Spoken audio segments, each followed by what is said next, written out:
आधी आबादी के सशक्तिकरण की दिशा में जो कहूँगी कि असंभव को संभव कर दे, ये देश के प्रधानमंत्री श्री नरेंद्र मोदी जी कर सकते हैं। और पूरे भारत की जो महिलाएं हैं वो उन्हें धन्यवाद देती हैं कि जिस तरह से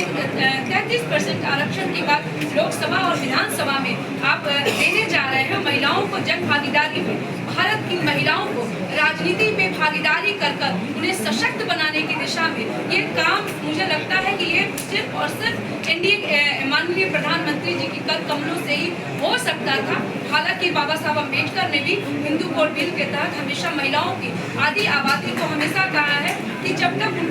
उनके अधिकारों की बात की है, बाबा साहब अम्बेडकर को भी हम याद करना चाहेंगे। और अगर कोई अम्बेडकर के रास्ते पर चल रहे हैं और बाबा साहब के सपनों को अगर कोई साकार कर रहा है तो माननीय प्रधानमंत्री श्री नरेंद्र मोदी जी कर रहे हैं, जो 33% महिलाओं को आरक्षण देकर आधी आबादी को सशक्त बनाकर और 2047 में भारत को विकसित भारत का सपना माननीय प्रधानमंत्री जी ने कहा, ये वो राज्य में हम खड़े हैं जो पूरे भारत में अगर किसी ने 50% आरक्षण देकर पंचायतों में, नगर निकायों में जिन्होंने आरक्षण देकर महिलाओं को जन भागीदारी का अवसर दिया तो बिहार ने दिया है। और निश्चित तौर पे जो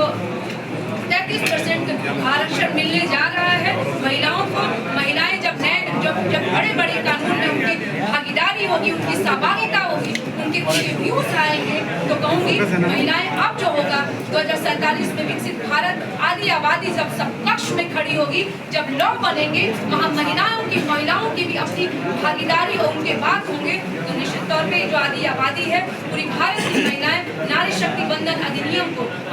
को जो लागू होने जा रहा है उसके लिए हम धन्यवाद देना चाहेंगे। जो हमारी जो परिसीमन की इश्यूज थे, परिसीमन की बातें आ रही थी तो 2011 के जो हमारे जो सेंसस थे, जातीय जनगणना थी, उसको मानक मानकर ये कोड लागू होने जा रहा है। हालांकि जातीय जनगणना शुरू होने जा रही है लेकिन मानक जो कहूँगी तो 2011 की जनगणना और उस समय के परिसीमन को मानक मानकर ये लागू किया जा रहा है। और एक तरह से SC/ST की महिलाओं को भी आरक्षण इसके मिलने जा रहा है। तो मैं कहूँगी कि सरकार को, ये पूरी भारत की महिलाओं को कि आप जन भागीदारी लेगी, जहां आज के डेट में लोकसभा में 14% की महिलाओं की भागीदारी है, विधानसभा में 10% की महिलाओं की भागीदारी है, वहां आप 33% की भागीदारी होगी आपकी। और संख्या 543 हम लोकसभा में अभी है, जो 816 होने जा रहा है। कहने का मतलब है कि 273 महिलाओं की भागीदारी बढ़ने जा रही है संसद में और लोकसभा और विधानसभा में। तो जब महिलाएं आधी आबादी जब रहेंगी तो निश्चित तौर पे मैं कहूँगी कि बदलते और विकसित भारत के सपने को साकार कर रहा भारत होगा। और महिलाओं, अब कहूँगी कि वो समय आ गया है और वो समय आ गया जब महिलाएं अपने आप को साबित नहीं, महिलाओं को जन भागीदारी बनाकर लॉ बनाएंगे। हम सब जब तक से दोनों पहिया एक से समकक्ष नहीं होगा तब तक से हम विकसित भारत का सपना नहीं देख सकते। तो माननीय प्रधानमंत्री जी ने महिलाओं को कोई नया नहीं, उज्ज्वला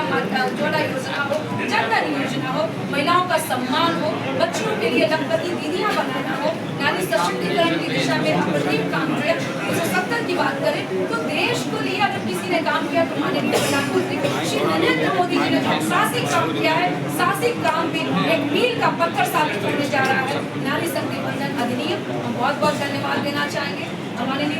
मंत्री सुश्री जैसी सिंह जी उपस्थित है,